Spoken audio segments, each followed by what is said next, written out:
Well, I see you've clicked on this video. Let me ask you something real quick. Would you like to one shot, one punch, anything you come across? And if that answer was yes, too bad.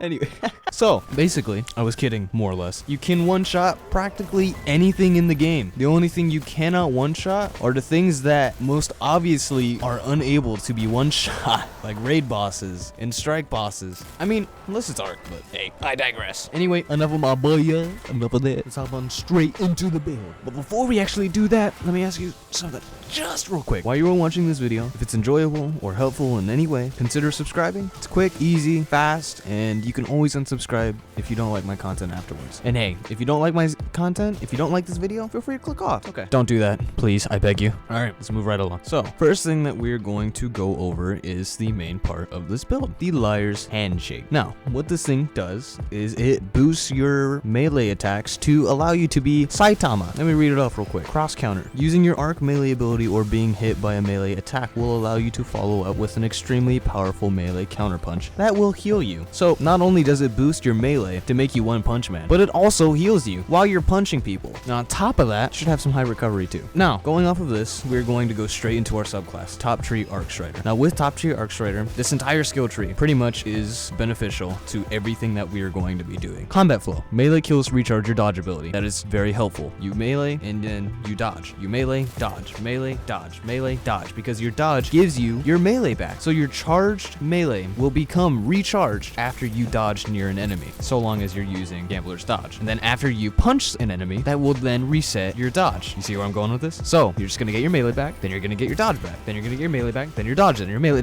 sorry, got carried away. Next up, Combination Blow. Kill an enemy with this melee ability to trigger health regeneration and increase your melee damage temporarily. Stacks up to 3 times. So on top of the Liar's Handshake regen, health regen, that's almost instant, we have Combination Blow, which increases our health regeneration. So if you're worried about getting destroyed, stop worrying so much. Next up, we have Deadly Reach. Dodging increases your melee range, allowing you to lunge further to strike enemies. Yeah.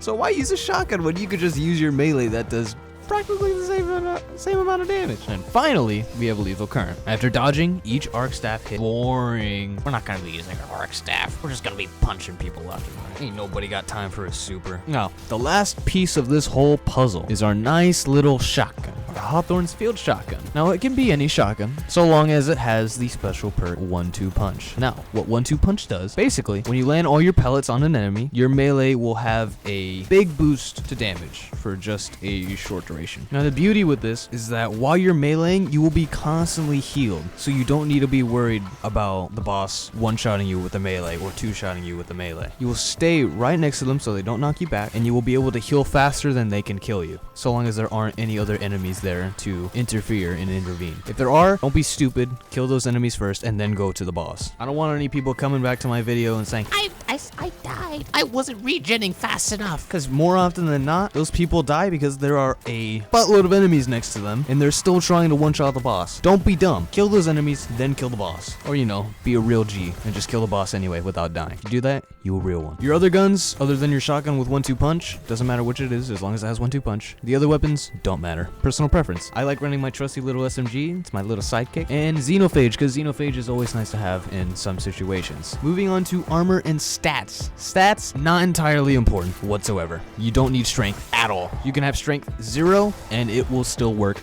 perfectly fine. You can have your mobility 0 and you will be perfectly fine. Your melee recharges your dodge recharges your melee. What I would have up, resilience and recovery. Resilience, it makes me feel like I have an increase to my armor, even though it doesn't. And recovery is always nice to have because you get that extra health regen on top of the health regen you already have. You're basically a walking regenning beast. You're like Wolverine, just ready to bash anyone in the Sorry. Yeah, that goes over stats. The other discipline, intellect, doesn't matter, honestly. Alright, so for mods, we are running Protective Light as our main source of Charge of Light. That's where our stacks are going to be going. Protective Light basically makes you even more beefy, just so you know, we won't die. Now, in order to get those Charge of Light stacks for Protective Light, so that everything works accordingly, we're going Empowered Finish, which gives us Charge of Light from finishing people. We have Charged Harvester, which helps us get a chance to become charged with light from any kill that we get. It's a small chance, but there are a lot of enemies, so chances are honestly pretty high. And to top it off, we are going with Taking Charge. Orbs of Light will make us charged with light. Those are the 3 mods that we're banking off of to help us become charged with light. All the other mods, personal preference. Run whatever mods that you like to increase whatever stats you like, and yeah, that is the build. If you enjoyed this video, leave a like, comment, and consider subscribing. I'd really appreciate it. It's quick, easy, and it means the world to me. Alright, that wraps this up. I'll see you in the next one. Peace.